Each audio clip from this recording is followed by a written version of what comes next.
Gimana Fik? Enak gak Fik? Gimana Fik ceritanya? Gimana jadi anak gubernur tuh gimana? Orang kan lihat kesannya wah kan gitu kan? Iya betul. Buya itu bakalan marah. Paling marah itu adalah ketika anak-anak laki-lakinya lalai dari ibadah. Oh. Itu pasti marah besar. Dan sekarang nih orangnya langsung nih yang sering dibahas di media, di TikTok segala macam kan. Bagaimana Taufik menanggapi politik dinasti ini? Ini menjadi lucu ya. Dana pokir ini otomatis kan pokok pikirannya. Pokok pikiran masyarakat yang diturunkan langsung ke masyarakat. Misal lewat program-program dan sebagainya. Nah, seharusnya ini harus diterjunkan. Dan harus dimaksimalkan kepada masyarakat yang di dapil mereka. Mungkin apakah basisnya di daerah ini ya udah otomatis dana yang 7,5 M ini harus diturunkan kepada masyarakat. Dan anggota dewan itu harus kreatif. Memang dituntut ya kreatif dan inovatif. Betul. Kalau misal tidak kreatif dan inovatif, otomatis ya hanya sekedar itu doang program-programnya. Cuman bikin jalan, bikin ini dan sebagainya. Tidak sesuai dengan kebutuhan daerah. Dan bahkan ada mungkin, bukan berarti menuduh dan sebagainya. Ini menjadi rata-rata adalah bagaimana kebanyakan anggota dewan itu mengambil keuntungan juga dari dana poker itu. Gitu. Karena kebanyakan dari kita itu adalah Gen Z sekarang tuh hanya sebagai pihak yang konsumtif. Iya. Bukan pihak yang memproduksi sebuah barang. Bukan kreator ya. Bukan kreator. Nah, kita hanya menikmati kebanyakan. Sehingga sibuk lah di TikTok, scroll IG, Reels, dan sebagainya. Sehingga kita lupa bahwa kita memiliki potensi masing-masing.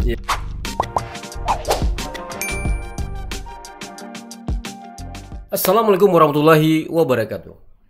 Alhamdulillah wa syukurillah. Salam pada Rasulullah Muhammad SAW. Kita mulai dengan membaca basmalah. Bismillahirrahmanirrahim. Apa kabar Dunsana Podcast? Mudah-mudahan hari ini kita semua berada dalam keadaan sehat walafiat dan terus beruntung setiap harinya. Mudah-mudahan kita termasuk orang yang senantiasa bersyukur dan selalu bersalawat pada Rasulullah Muhammad SAW. Dunsana Podcast hari ini kita akan berbincang panjang lebar dengan salah seorang tokoh muda PKS. Dan saya kira orang pengen sekali seperti dia. Karena ya dia tidak hanya seorang anak muda, tapi juga anak dari seorang yang berkuasa sekarang di Sumatera Barat ya. Dan ya kalau mungkin kebahagiaan itu bisa di-share, mungkin di-share. Tapi hari ini kita akan cerita panjang lebar dengan anak muda ini. Dia adalah Muhammad Taufikur Rahman. Assalamualaikum Taufik. Waalaikumsalam Om. Sehat Om. Kalau ada mestinya nih orang paling terkenal di Sumatera Barat kayak gitu ya. Tapi mungkin jarang muncul juga di publik. Jarang. Apa kabar Taufik? Sehat Om. Sehat, alhamdulillah. Taufik boleh disapa-sapa dulu pemirsa kita. Sapa seperti apa nih Om? Biasa sapa-sapa. Assalamualaikum warahmatullahi wabarakatuh. Waalaikumsalam warahmatullahi wabarakatuh. Saya Muhammad Taufikur Rahman, panggilan Taufik, tinggal di Padang dan saat ini bersama dengan Om di acara podcast dan teman-teman harus menontonnya, harus like, comment, and subscribe. Iya, ini gaya santai kali dari rambutnya sudah kelihatan santainya kayak gitu kan. Iya. Tapi mungkin ada yang belum tahu siapa Taufik ya. Taufik ya sebagaimana kita ketahui adalah anak dari seorang gubernur Sumatera Barat Buya Mahyildi Ansarullah. Dan beliau adalah anak yang keempat ya. Keempat dari 9. Nah, dari 9 bersaudara. Saya dulu kenalnya masih kecil ya. Masih sangat ingusan ya. Tapi waktu berputar begitu cepat, hari ini Taufik sudah tumbuh dewasa. Ya. Dan sudah menjadi seorang ayah juga. Baik, Taufik, kita bicara santai saja, ya kan. Orang banyak penasaran loh, pengen tahu. Seperti apa sih rasanya dia anak gubernur kayak gitu. Gimana Fik? Enak gak Fik? Gimana Fik ceritanya? Gimana jadi anak gubernur tuh gimana? Orang kan lihat kesannya wah kan gitu kan. Iya betul. Iya. Gimana Fik? Jadi sebenarnya ini sudah menjadi pertanyaan dari banyak teman-teman, baik itu dari SMP, SMA, kuliah, sampai kita sudah keluar pula dari kuliah masih menjadi pertanyaan. Ketika kita turun ke masyarakat pun bertanya, Mbak rasanya jadi anak gubernur, sampai mode itu gitu. Iya. Jadi sedikit bercerita. Maksudnya dari awal tuh Taufik itu memang hidup di dunia perpolitikan. Karena memang dari lahir Buya sudah aktif di politik, ikut kampanye, ikut konser akbar, ikut ini dan sebagainya, dan kita datang terus bersama-sama. Misalnya kayak dulu tuh waktu kecil kita disuruh sama Umi, waktu itu ada acara konser akbar di belakang AKBP. AKBP. Waktu kecil tuh kita udah menghadiri acara-acara partai sehingga sudah tidak asing lagi lah kayak begituan.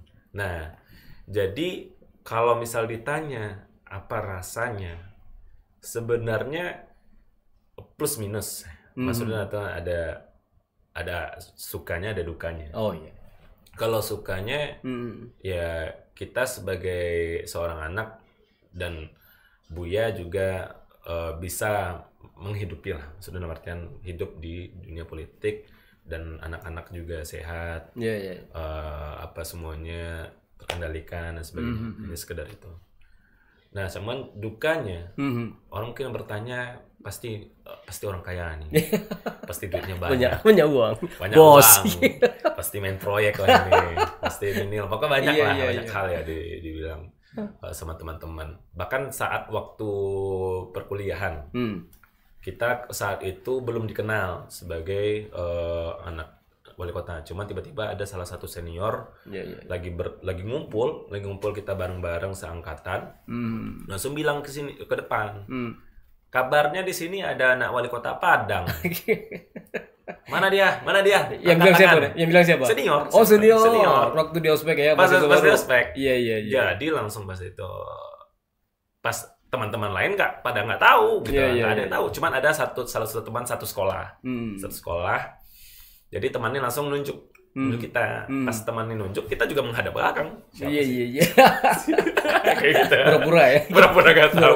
Pura-pura nyari orangnya juga. Pura-pura nyari orangnya mana sih gitu lah. Sampai akhirnya dibilang teman namanya Taufik loh. Yang nama Taufik sini ke depan gitu. Suruh ke depan. Langsung ditanya lah. Pas itu senior langsung bertanya, "Bara sudah jadi wali kota?" Iya. Kalau misal mengenai rasa sebagai anak pejabat ya, nggak bisa pula kita bilang kalau misalnya banyak sukanya. Iya.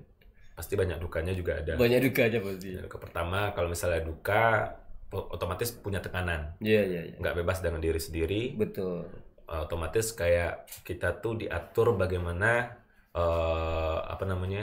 diatur kehidupan kita diatur. Jadi nggak bebas dan kita selalu ditekankan bahwasanya Taufik tuh harus jadi kayak Buya, Taufik tuh harus jadi seperti ini, Taufik tuh harus gini. Jadi kayak nggak bisa jadi diri sendiri gitu.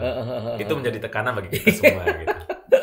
Nah, cuman sukanya dengan begitu kita menjadi ada usaha. Iya. Setidaknya menjaga diri lah ya. Menjaga diri, kita bisa menjaga diri, kita bisa menjadi, maksudnya artian sama rata lah ya, kalau nggak bisa lebih gitu. Itu menjadi motivasi juga. Ya, bagaimana cara kita menyikapinya aja. Iya. Bahkan waktu pas ditanya sama teman kan, waktu pas pulang dari acara ospek, teman-teman lain nanya, lah, wah pulang sama Taufik lah aja. Pulang sama Taufik lah, anak wali kota aja kan. Iya. Wali kota. Mungkin dijemput sama ajudan ya. Kirain ya. Pas itu, di mana tahu Taufik aja. Sorry bro aja. Awan apa foto do apa ondanya. Pakai beat banyak, Honda beat banyak gitu. Iya. Tuh bah, lu bisa nih mau sama aja bah. Wah sama-sama orang Miha aja, mana ada kendaraan lah. Bisa surangnya aja, bisa banyak-banyak ada kena Honda rusak soalnya. Iya. Itu langsung lah. Dengan begitulah teman-teman sudah mengerti. Dalam artian kayak bahkan teman-teman bertanya berapa uang belanja Taufik. Sampai segitu. Bahkan mereka tuh berpikir Taufik itu sehari itu dikasih belanja itu dari kisaran 500.000 sampai 1 juta. Nah sampai kayak gitu lah. Maksudnya hal begitu tuh yang membuat kita, maksudnya tuh mungkin teman-teman menjadi mempunyai harapan yang besar kepada kita. Namun ternyata pada kenyataannya Taufik bukan seperti itu kita. Iya. Bahkan kita ceritakan nih, kita waktu kuliah itu dikasih jajan 100.000. Tapi untuk 1 minggu. Wih, 1 minggu 100.000. 1 minggu 100.000. Anak wali kota, anak gubernur nih. Anak wali kota. Anak wali kota. Dan itu termasuk dengan uang bensin. Sudah uang bensin. Jadi di sanalah bagaimana caranya kita, Taufik pribadi, Buya dan Umi pun kita tetap menyalahkan itu. Tapi sepertinya ini adalah cara didikan Buya dan Umi agar membuat kita menjadi mandiri. Jadi maksudnya itu, dengan duit segitu gimana cara kita menghasilkan menjadi lebih. Contohnya mungkin saat itu teman-teman mungkin banyak yang nggak tahu nih. Ketika kita menjadi supir. Jadi supir maksudnya dalam artian supir itu bukan supirnya orang tua, tapi waktu itu ada satu mobil yang tidak dipakai dan berhari-hari ditaruh di rumah aja gitu. Mobil Innova warna krim. Dan mobil itu sampai saat itu sering rusak lah. Punya Buya, tapi nggak jarang dipakai. Jarang dipakai. Sampai kita coba izin sama Buya Umi boleh nggak Taufik pinjam? Pinjam ngapain gitu? Man kalau mau membayar bensinnya, bensin Innova mah nyucui lo mah. Gitu. Belanja 100.000. Belanja 100.000 mah cukup gitu kan.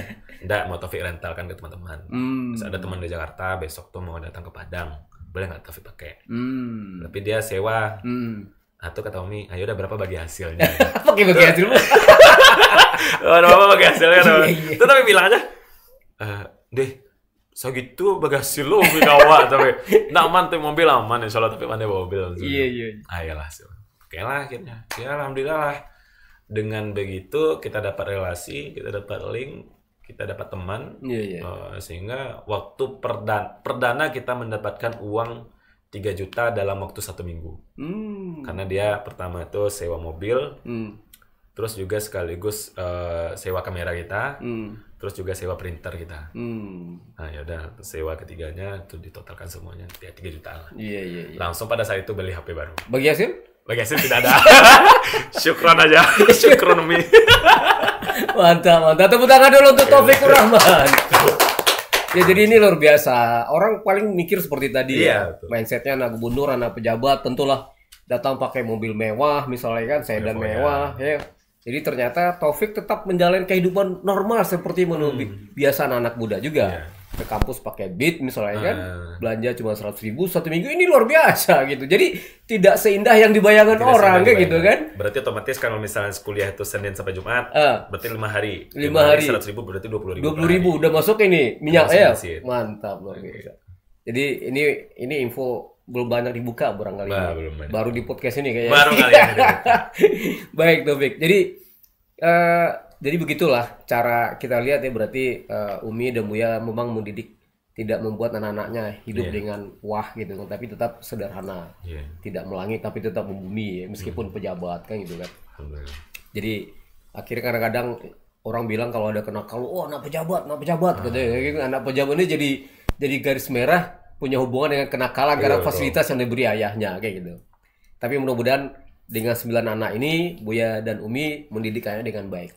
Tapi biasanya kalau Taufik laki-laki ini kesayangan Umi biasanya. Kalau anak perempuan kesayangan Buya. Itu gimana?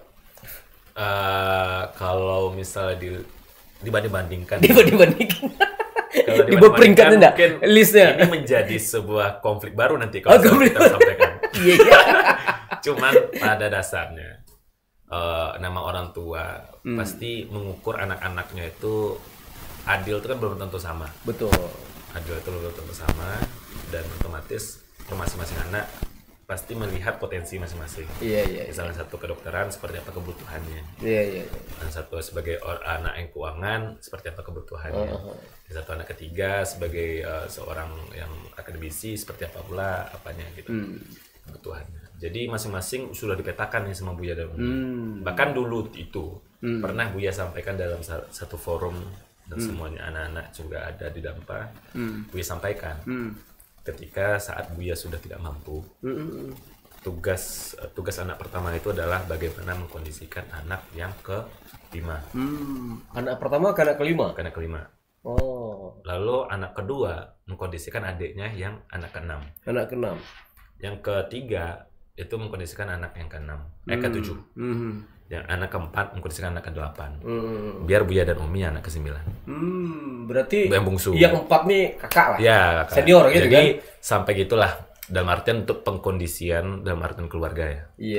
Ya dimana Buya sudah melakukan mungkin ini dengan 9 anak ini pasti nggak mungkin dengan hanya sekedar seperti ini, tapi juga dikondisikan oleh kakak-kakaknya. Mungkin kakaknya mampu, ya udah silakan. Jadi mentor Bu ya. Jadi mentor. Mantap. Gitu. Ini persis apa yang mirip juga, ada keluarga besar yang sampai 12 itu. Dia cuma tidak 1 sampai 5 dia. 1 dengan 2, 2 dengan 3 gitu. Gitu. Tapi ini menarik. Artinya kan kita paham ya. Iya, betul. Bumi juga cerita di sini kesibukan Buya itu banyak. Bumi juga sibuk misalnya kan. Tentu anak-anak harus mandiri gitu kan. Nah, tadi sudah terungkap sedikit bagaimana Buya dan Bumi mengatur anak-anaknya. Kalau spesifik saya tanya, bagaimana Buya secara ayah misalnya ke anak laki-lakinya tuh apakan didikan yang spesialnya Pak? Kalau Buya itu ke anak perempuan lumayan lembut. Oh lembut.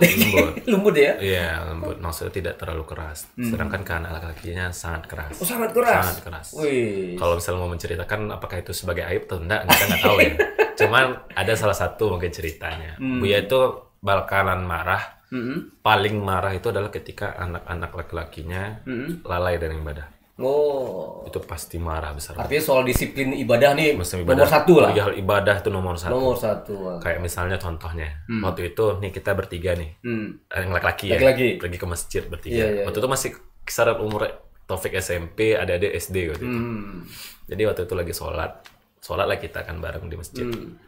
Kita saf belakang, tuh kita sama kan. Adik berdua ini karena masih kecil kan, jadi cerita-cerita berdua kan. Cuman kita jadi ketawa gitu loh maksudnya tuh. Lagi ketawa lah kita. Nah, datang ternyata Buya dari belakang. Buya dari belakang. Iya. Karena mungkin tak kiki-kiki ada Om Naam. Jadi tak kiki-kiki ya, sampai akhirnya Buya di belakang, Buya cubit sekuat. Dan ini cubit itu Taufik, bukan yang dua lagi. Padahal yang membuat ketawanya ada ini. Itu berapa umur ya? Waktu itu. Taufik berapa umur waktu itu? Waktu itu masih 7 tahun. Berapa ya? Masih SD Taufik, masih SD itu masalah 9 tahun atau 10 tahun tuh kayak segitulah. Waktu itu. Nah, jadi kan dicubi abangnya gitu. Yang kan dicubi abang. Karena Buya tuh berprinsip kenapa abangnya tidak bisa mengatur. Iya, betul. Jadi pokok ada hal-hal yang mungkin bahkan ketika di rumah itu Buya tuh cukup keras. Mungkin itulah yang terjadi pada sekarang ini. Kita jadi kayak lebih mandiri, nggak manja, nggak apa. Jadi sehingga kita bisa mendapatkan sesuatu hal itu bukan karena seorang bapak, tapi karena memang kita masing-masing itu memiliki pendirian masing-masing juga gitu loh. Mandiri juga mandiri gitu. Nah contohnya Buya itu termasuk yang keras. Waktu itu kita nggak sholat masjid. Dia sholat masjid? Nggak masjid. Sampai akhirnya. Ini masih gubernur atau? Waktu itu belum, ya? Kondisi Buya itu anggota DPRD, wakil ketua DPRD. Wakil ketua DPRD. Nah itu tuh kita nggak sholat masjid, sampai akhirnya Buya pulang dari masjid, nanya ke kita kenapa nggak sholat masjid. Itu kita sebagai anak-anak tuh kita jawab, ya malas Buya, panik, bla. Macam-macam loh. Lihat sampingan, oh nah ada tangki sapu dong, kayak pinggang loh bang. Sholat cepat. Mantap. Kayak gitu lah maksudnya. Dalam artian untuk penguatan ibadah ke anak-anaknya seperti itulah. Betul. Karena memang nggak ada lagi yang akan diharapkan di dunia ini selain ibadah. Betul. Itu bahasa dari betul. Baik, luar biasa. Apa yang disampaikan Taufik ini, bagaimana disiplin Buya kepada anak-anaknya, terutama disiplin dengan ibadah dan sholat berjamaah di masjid. Dan untuk laki-laki memang harus lebih tegas, lebih keras karena dia disiapkan untuk menjadi ayah, pemimpin kan gitu kan. Kalau sementara wanita disiapkan untuk jadi ibu-ibu kayak gitu. Jadi inilah rahasia kehidupan Taufik ya bersama Buya, sang gubernur kita hari ini ya. Cuman apa boleh ditampilkan atau enggak? Nanti mungkin kalau nggak boleh Buya tinggal nelpon kan. Nanti tiba-tiba Buya nelpon Taufik ada sampai naik Buya aja.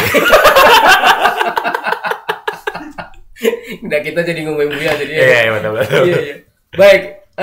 Dusara Podcast, tonton terus podcast ini dan jangan lupa berikan komentar terbaik ya, dan 5 komentar terbaik akan dapat hadiah langsung sama Taufik nantinya. Insyaallah aman. Baik Taufik, ini ceritanya menarik nih. Ini berarti sedikit rahasia nih, mudah-mudahan ini aman nih, tidak di-cut sama jadi. Aman insyaallah. Karena Buya pribadi pun perihal ini kayak menjadi lucu-lucuan dulu bagi kita ketika sudah dewasa sekarang. Iya, sekarang udah dewasa kan sudah. Jadi bakal disebut waktu pas kita ketemu Buya. Dulu tahu enggak Buya dulu acuk mana mau apa jorotan dan sebagainya. Oh sempat gitu ya? Tapi Buya menjadikan ketawa aja karena itu menjadi ya pendidikan bagi kita. Dan sebenarnya itu model pendidikan orang tua kita juga dulu, kan? Dan itu memang memukul anak di sisi yang mana itu sebenarnya. Dari sisi yang aman. Namanya lecutan ya gitu kan, membuat kita lebih disiplin dan termotivasi. Iya. Kesannya keras, tapi efeknya luar biasa sebenarnya untuk membuat kita disiplin.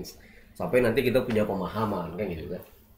Jadi ternyata Buya tidak menspesialkan siapa yang bisa membagi kasih sayang ke semua anaknya ya kan, dan memanage dengan baik. Kan ya kenapa? Karena Buya sendiri kan tiap hari keluar. Gitu. Umi juga keluar gitu kan. Tentu anak-anak harus tumbuh dengan baik juga gitu. Kira-kira kalau di Taufik beradik kakak ini kompak nggak gitu? Dengan 9 orang ini? Kalau kompak kan Umi pergi nih, Buya pergi juga, tinggal kita di rumah atau masing-masing punya aktivitas lah. Itu bagaimana membangun komunikasi bersama adik-adik dan kakak-kakak? Untuk sekarang apa yang dulu? Mungkin dulu boleh. Dulu. Sekarang juga boleh kalau sudah berpisah-pisah kan? Iya, kalau misalnya dulu itu kalau misalnya dulu kan Umi nggak sesibuk sekarang. Oh iya. Kalau dulu itu Umi masih bisa dengan keluarga sama adik-adik dan sebagainya. Kadang-kadang kita sebagai abang pertama, Taufik itu termasuk nih, salah satu apa tuh lah, Taufik itu termasuk anaknya penurut. Oh, anak yang penurut. Itu selalu Umi sebut di mana-mana, Taufik itu sebagai anak yang penurut. Iya. Anak sayang Umi berarti ya? Iya, bisa dikatakan yang mudah diberikan perintah lah. Iya. Misalnya contohnya Taufik disuruh sholat langsung gitu. Langsung. Misalnya Fik antarin adik ke sekolah dulu gitu. Iya. Antarin. Langsung bergerak. Langsung bergerak.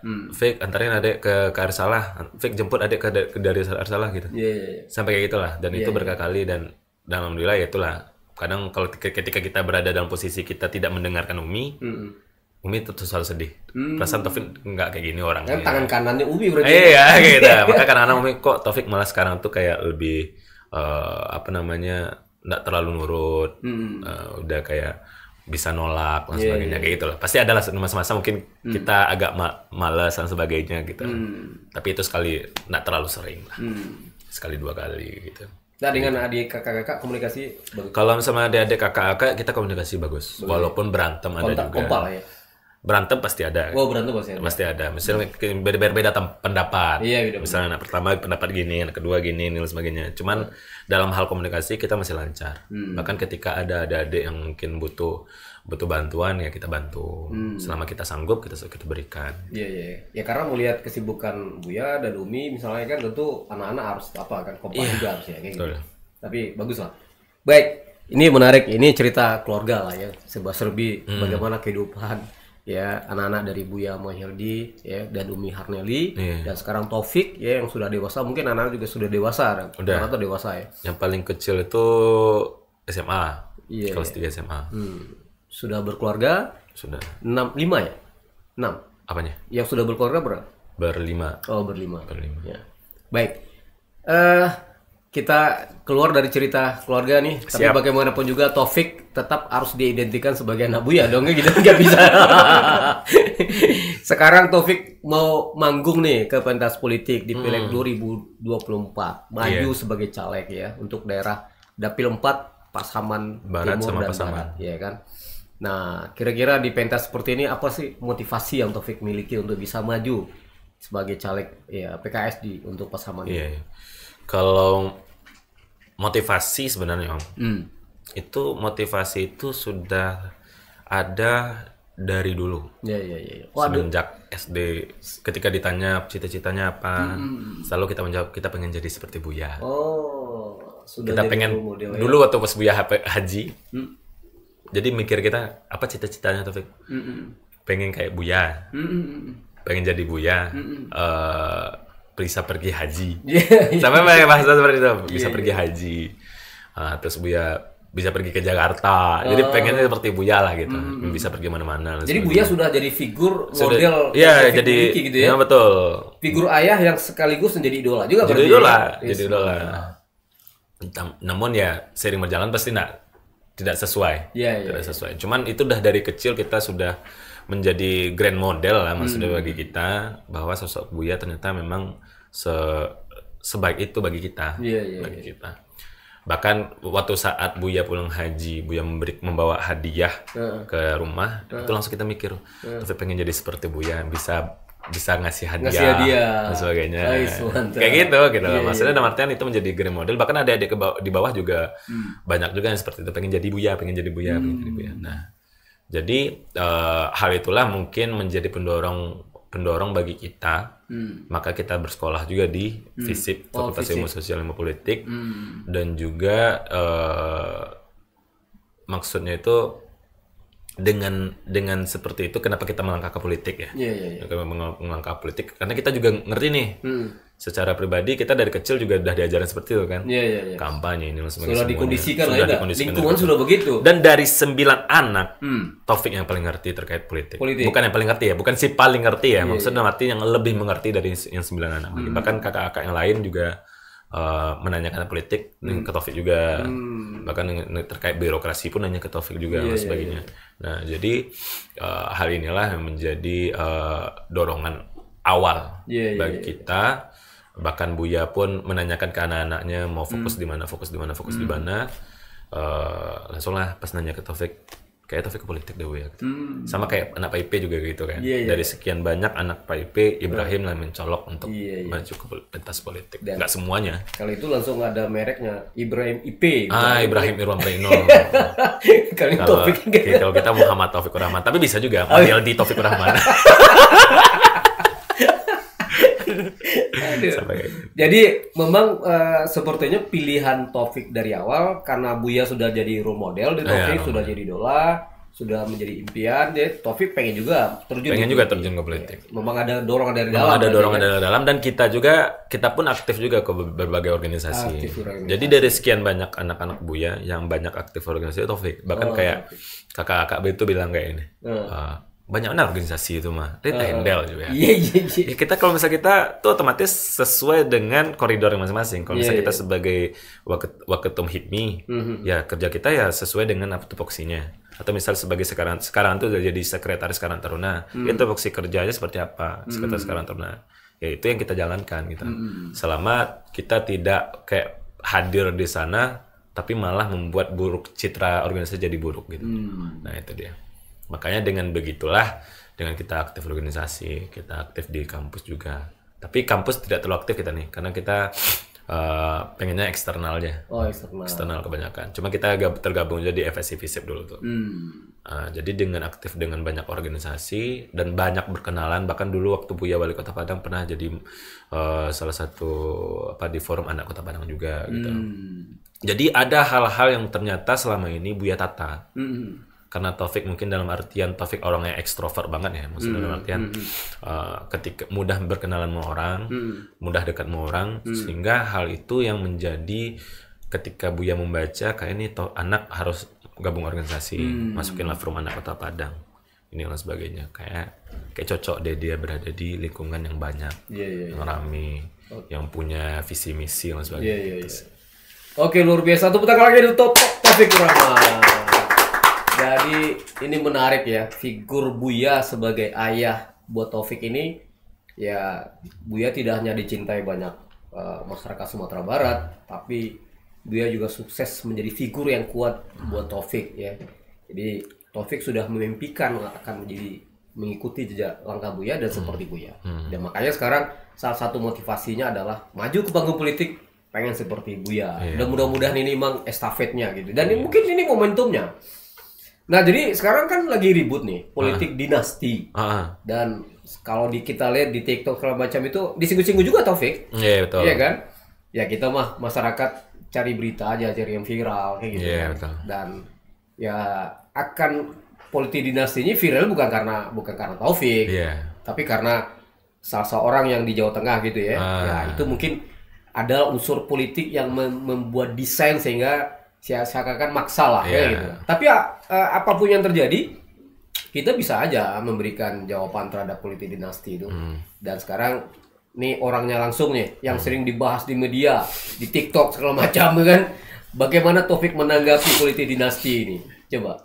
Kalau Taufik pribadi, Ya. politik dinasti itu adalah sesuatu hal yang dimana dia langsung diturunkan. Oke. Yang dimana itu adalah sistem kerajaan. Iya betul. Kan nggak ada ya. Saya wariskan gubernur Iya, ini kepada Taufik. misalnya nih, Buya udah mampu lagi. Buya udah mampu. Tiba-tiba langsung Taufiknya naik jadi gubernur. Gubernur ya. Itu adalah politik dinasti. Itu politik dinasti. Nggak mungkin marah Wagub. Betul. Makanya karena Betul, secara Pak Audi gitu. Pak Audi nanti malah nelfon kita, kenapa Taufik jadi gubernur Fik ya? Makanya akhirnya kalau misalnya itu prinsip awalnya, Oke. prinsip awalnya. Cuman ketika kita masuk ke kancah politik, itu bukan berarti kita langsung karena sebapaknya seorang gubernur, jadi kita jadi mudah untuk melenggang sebagainya. Enggak mudah juga kita menghadapi masyarakat, kita turun ke masyarakat, otomatis itu masyarakat memiliki hak pilih. Iya betul. Apakah kita menurut masyarakat itu adalah memiliki kompeten di dalam itu dan bisa dipercaya oleh masyarakat, itu otomatis itu akan naik. Tapi kalau misalnya masyarakat tidak percaya, tidak memihak atau misal tidak suka sama kita, ya udah. Gimana cara memaksakan? Berarti otomatis kita bukan sebagai apa namanya, bukan pilihan bagi bagi masyarakat tersebut gitu. Sehingga ya itu semuanya itu tergantung dari perspektif masyarakat itu sendiri. Kalau misalnya masyarakat percaya kepada kita, alhamdulillah. Tapi kalau misalnya masyarakat nggak percaya juga alhamdulillah. Maksudnya artian ada peluang lain, apa disebut oleh Anies Baswedan, kalau misalnya nggak jadi presiden pun, ya alhamdulillah saya akan aktif juga kok gitu di organisasi-organisasi lainnya yang bisa ada. Nah itulah yang kayak dia intinya itu adalah selama dia memiliki kompeten, memiliki kapasitas, elektabilitas dan semuanya, otomatis dia memiliki memiliki kesempatan untuk bisa maju ke ranah politik. Karena memang di Indonesia pun secara demokrasi pun itu semua orang berhak untuk menjadi siapapun gitu. Baik itu menjadi kepala daerah, baik itu menjadi anggota legislatif, maupun kayak di kalangan bawah itu ada wali negari, jadi ketua jorong, ini dan sebagainya. Dan semua orang berhak. Gitu. Nah, jadi itulah itu termasuk ke dalam itu tergantung dari masyarakat itu sendiri. Kalau misalnya masyarakat percaya, ya alhamdulillah gitu. Tapi nggak ke bawah perasaan nggak? Enggak ke bawah perasaan. Karena aja, kan? Jadi ada yang lucu nih Om. Kita itu karena memegang akun Mahil di SP. Iya. Oh, jadi Taufik megang itu. Tapi ada tim lah. Tapi awal mula Mahil di SP itu Taufik megang IG Instagram. Jadi dengan banyaknya komentar negatif ke Buya dan sebagainya, kayak kita tuh belajar jadinya kayak ternyata dari 100 orang misalnya yang ada memfollow Buya, pasti setidaknya 50 orang membenci Buya. Itu follow 100.000 lebih yang salah.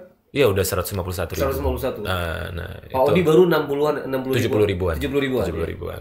Nah itu yang menjadi bagi kita. Bahkan kita ketika ngomong nih, Buya nih ada yang ngomong kayak gini, biar aja lah. Kita buktikan aja nanti. Kalau misal Buya pribadi hampir sama yang dikatakan, ini benar-benar sama nih kata-kata bapak berdua nih antara Buya sama Pak Anies juga bilang gitu juga. Ketika ada sesuatu hal yang berkomentar negatif kepada kita buktikan dengan kenyataan. Kita buktikan kalau misalnya kita kerja, kita buktikan kita itu memiliki kapasitas untuk bisa menyelesaikan permasalahan yang ada dengan solusi. Nah itu yang selalu Buya sampaikan, sehingga ketika bahkan kita nih udah marah-marah nih waktu awal mula kita memakai akun memegang akun Buya. Ada yang komen gitu ya? Komen negatif itu kita pengen bercaratin bareng bahas. Jadi kayak biasalah netizen gitu kan. Nah, jadi alhamdulillah dengan begitu kita belajar juga setiap komentar negatif itu tidak harus dijawab juga gitu. Iya. Karena namanya media, ketika kita menjawab juga dengan pertanyaan yang bagus mungkin dia akan dipelintir. Nah, sehingga hal itulah yang harus kita kadang kita harus diam dikala banyak komentar negatif kepada kita. Memang netizen hari ini itu hakim tidak punya ketok palu dia. Iya. Siapa aja dihakimi gitu. Tidak hanya pejabat. Oh, sekarang nih tim nasional yang dihakimi sama dia gitu kan. Iya, kejam. Bahkan lebih dahsyat lagi ke komentator tuh netizen ya. Nah, misal kalah tim sepak bolanya tuh sampai parah marah-marah bla. Itu luar biasa dibully ya kan.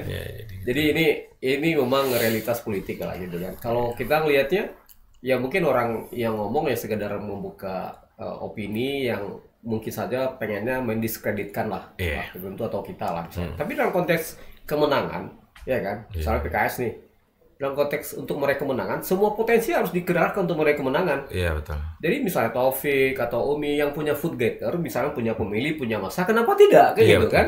Toh, sama seperti tadi, tidak ada dinasti sebenarnya, tidak diwariskan. Cuma ditaruh, ibarat market ini ditaruh di pasar, ya kan?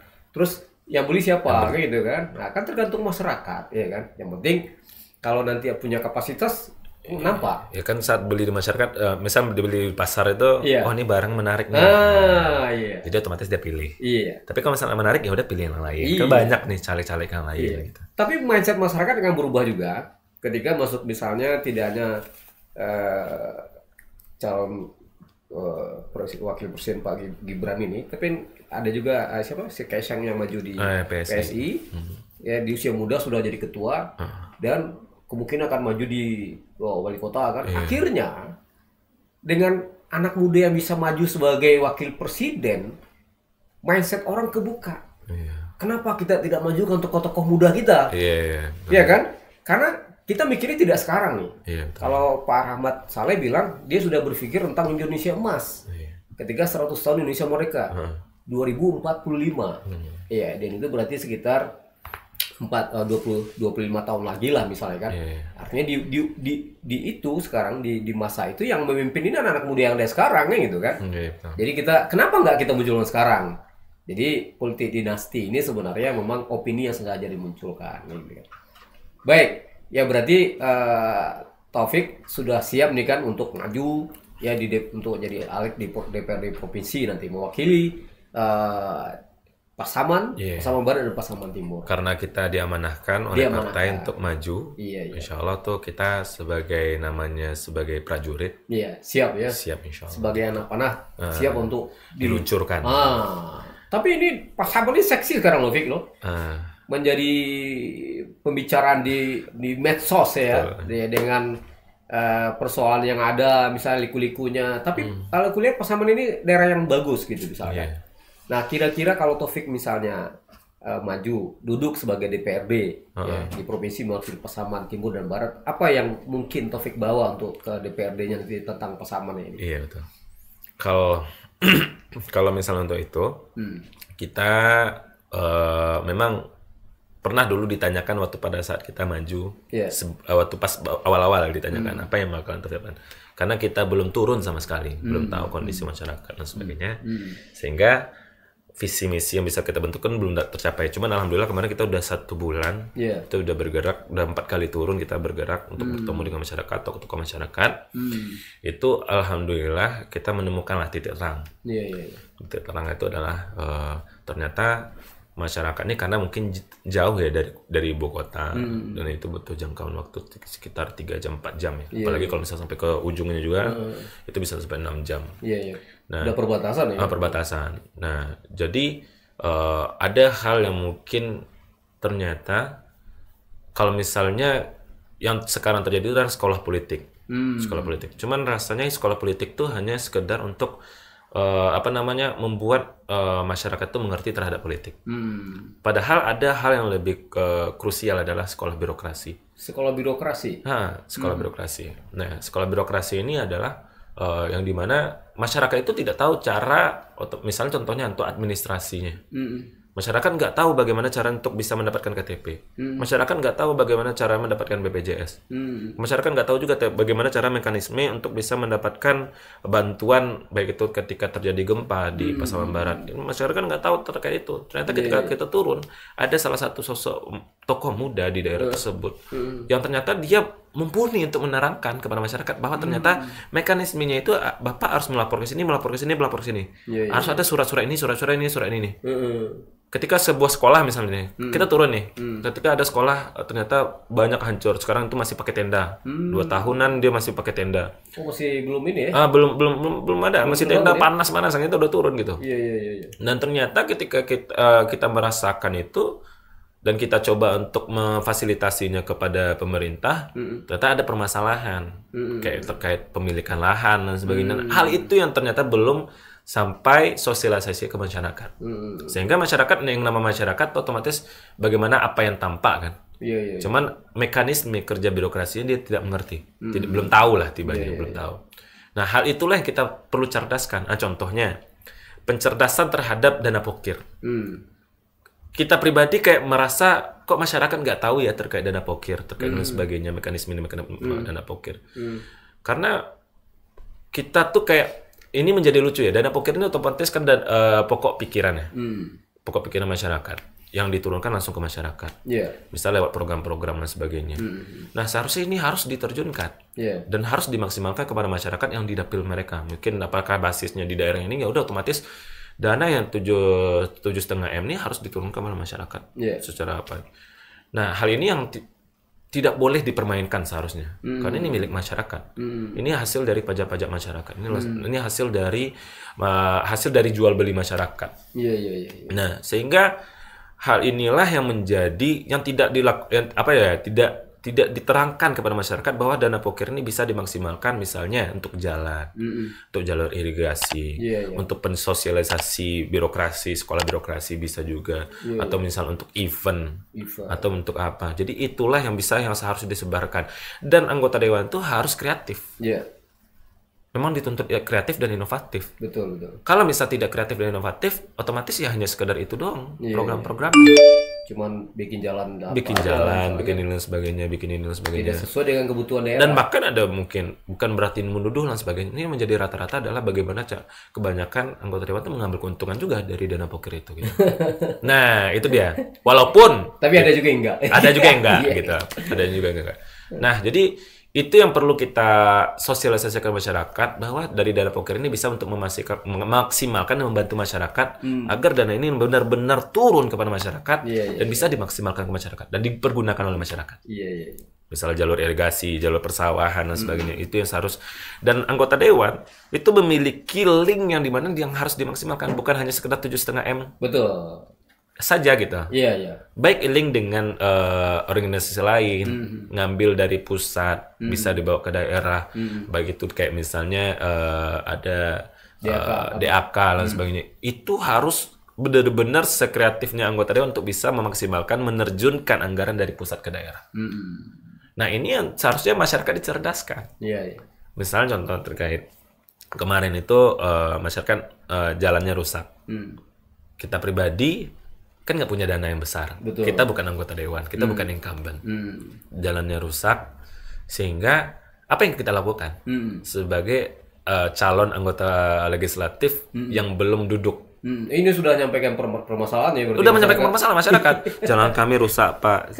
Jalur irigasi kami nggak sampai ke sini. Bahkan jalur irigasi kami itu jebol dan sebagainya gitu. Nah, bagaimana cara kita mendapatkan itu? Kalau misal kita pribadi kan otomatis mencari jalan keluarnya. Kalau misalnya dengan dana pribadi nggak mungkin. Dana pribadi nggak mungkin. Sedangkan kita hanya sebagai pengusaha yang kecil-kecilan, nggak mungkin bisa misal mendapatkan langsung 100 juta dengan cepat dan sebagainya. Enggak. Tapi bagaimana kita menjalin kerjasama dengan berbagai, baik itu NGO, baik itu perusahaan, baik itu yang bisa kita maksimalkan CSR perusahaan. Karena kita kalau misalnya menjadi anggota dewan, otomatis kita memiliki trah yang dimana tuh akses kepercayaan bahwa dia anggota dewan. Dia anggota dewan yang bisa bertanggung jawab atas apa yang diberikan oleh CSR dari perusahaan. Ketika tidak bertanggung jawab, otomatis beliau yang kena. Nah, itu yang perlu kita jadi. Dan alhamdulillah kemarin itu teman-teman banyak membantu, baik dari perusahaan daerah, baik itu dari perusahaan nasional juga membantu. Dan kita pakai jalur kita, link-link kita, teman-teman kita yang bekerja di sana. Dan dia mendapatkan. Baik itu pertama itu kita mendapatkan dana segini, dan juga mungkin ada dalam bentuk barang, sembako, maupun nanti dalam bentuk semen dan sebagainya. Nah, itu yang kita maksimalkan. Berarti Taufik turun sudah mengadvokasi untuk anggaran bantu masyarakat ini dari dana CSR. Kita coba. Nah, kan tidak memberi janji langsung. Tapi kita nggak memberikan janji. Kita bilang ke masyarakat gini. apa-apa dan ibu-ibu, Ambo tidak bisa membuat janji loh. Karena kalau misal Ambo membuat janji, ketika bapak-bapak kecewa dan sebagainya, bapak-bapak akan ketika Ambo tidak bisa membuktikan itu, bapak-bapak dan ibu-ibu kecewa ke Ambo. Tapi Ambo coba maksimalkan. Selama Ambo ada link, Ambo coba tanya dulu informasi regulasi yang bisa untuk menurunkan bantuan nih kok kan bapak-bapak dan ibu-ibu.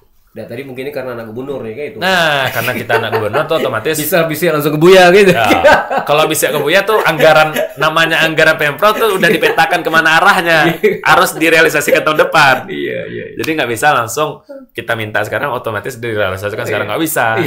Otomatis kalau sekarang tibanya kayak dititip dulu, baru dianggarkan tahun depan.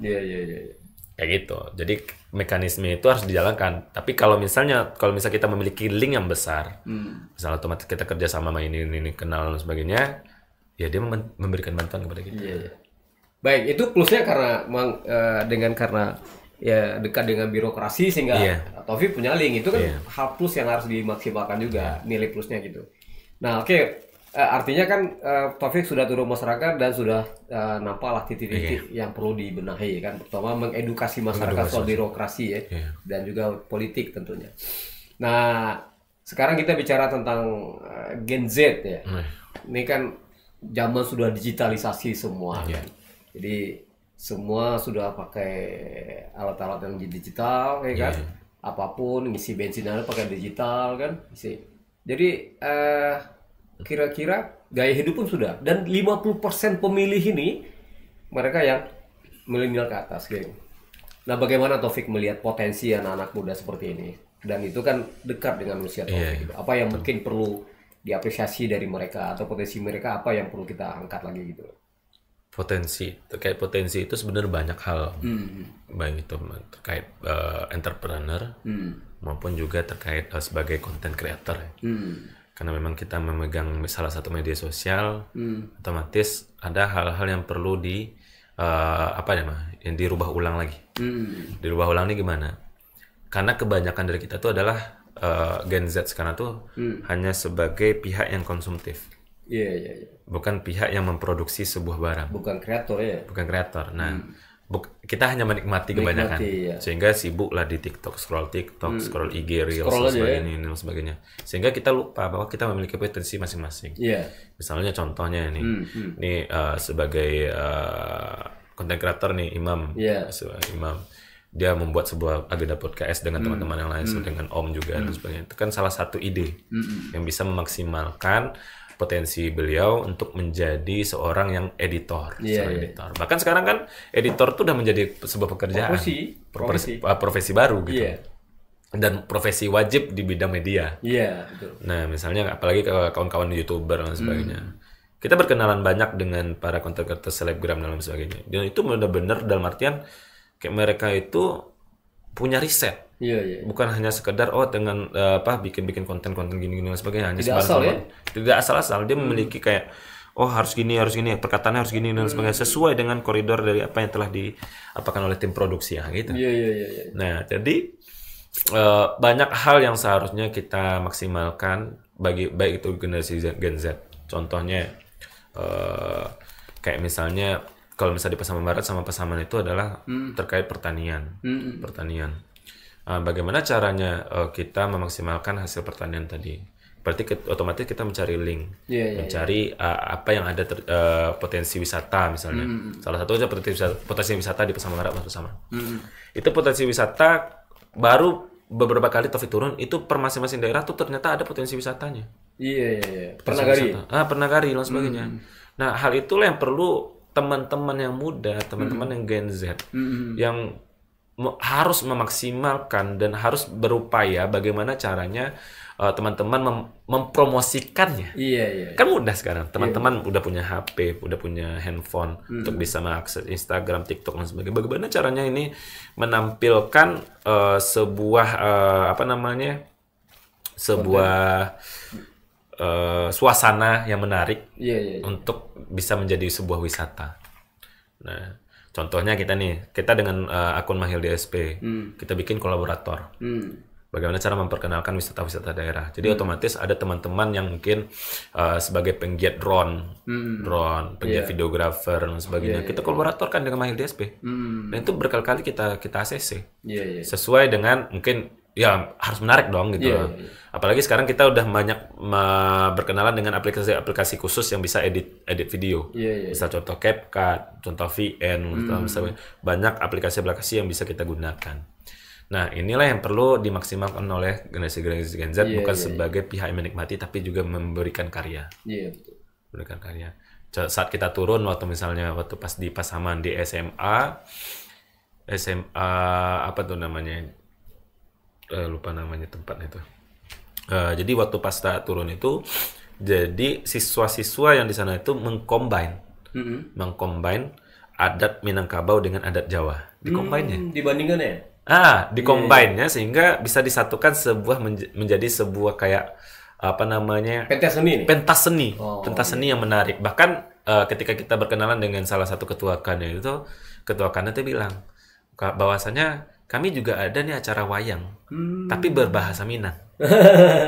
Jadi kayak di-combine wayang dengan Minang itu digabungkan. Jadi otomatis teman-teman yang orang Minang bisa mengerti apa isi dari cerita dari wayang tersebut. Nah, ini dari gerakan dari anak-anak muda juga ini. Anak-anak UNP dari bidang seni budaya, dia langsung pergi ke KKN di daerah tersebut sehingga mencoba untuk meramu lah agar dapat dimengerti oleh berbagai kalangan. Oke, menarik. Jadi memang anak muda sekarang harus lebih kreatif, terutama medianya sudah terbuka dengan media digital. Semua orang bisa berkreasi. Dulu orang untuk supaya tampil di media harus ke televisi, sekarang nggak perlu. Cuma rekam diri sendiri bisa terkenal kayak gitu kan. Dan ini kita minta juga kepada generasi Z ini, ya mereka lebih kreatif untuk menciptakan banyak hal sebenarnya. Dan Indonesia kaya dengan itu. Tapi memang kenyataannya Indonesia Sumatera Barat ataupun lebih ke banyak feeling dia, main perasaan. Beda sama Amerika, ya kan? Dia lebih kepada otak kanan, intuiting dia. Jadi Amerika yang dijualkan cuma mimpi aja. Ya kan? Kan semua nggak ada yang nyata. Dia menjual dream, menjual mimpi, menjual kreativitas, tapi itu nilainya mahal. Dan kita terpengaruh secara dunia kayak gitu kan. Maka ya semua tokoh-tokoh superhero-nya kan semua nggak ada yang nyata. Ya kan? Modal kreativitas semua, dan ini mungkin yang harus kita create kepada anak-anak muda agar lebih kreatif lagi.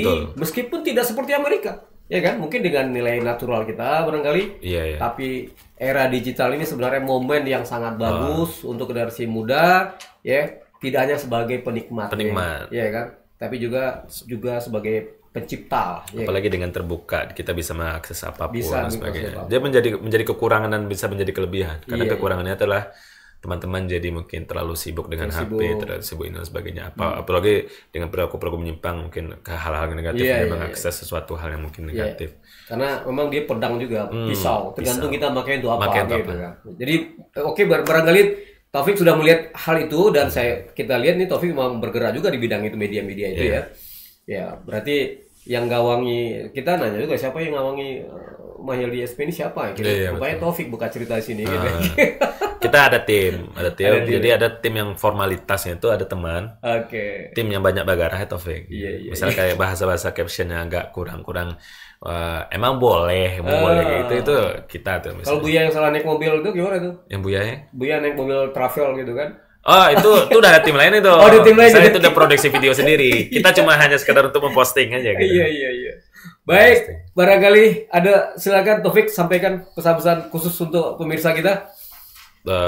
Pesan-pesan khusus intinya bagi kita pribadi sebagai tokoh muda, sebagai yang caleg muda lah. Kita belum merasa menjadi tokoh juga. Iya. Sebagai caleg muda, bagi teman-teman generasi Gen Z, politik itu akan berada di mana saja. Baik itu di rumah sakit ada politiknya. Baik itu di sekolah juga ada politiknya. Baik itu dimanapun teman-teman berada.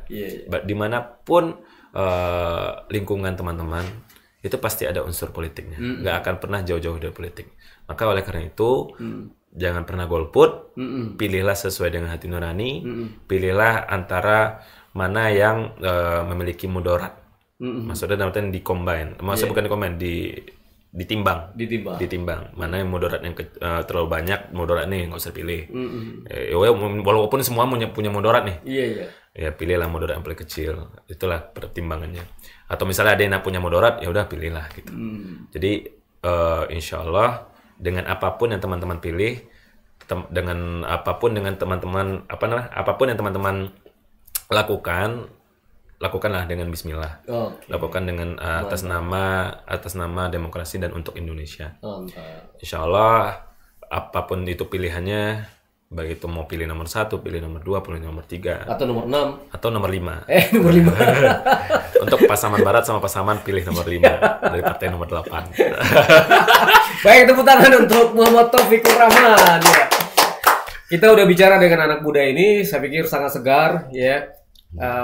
Punya gagasan politik dan tidak hanya sekedar anak gubernur, tapi memang Taufik sendiri punya motivasi yang kuat untuk menjadi tokoh politik sebenarnya. Dan mudah-mudahan jalan Taufik untuk menjadi anggota DPRD Provinsi Sumatera Barat segera diwujudkan. Dan pesannya kepada anak muda tadi, ya kan, jangan a priori dengan politik, karena semua yang ada di lingkungan kita adalah hasil produk politik sebenarnya. Jadi tidak bisa kita benci politik. Kalau Anda tidak bersuara, akan disuarakan oleh orang lain yang mungkin tidak lebih baik dari kita. Maka konsentrasikan dengan pilihan Anda. Baik, demikian, banyak maaf. Terima kasih kepada Taufik yang sudah bincang bersama kita. Demikian, assalamualaikum warahmatullahi wabarakatuh. Waalaikumsalam warahmatullahi wabarakatuh.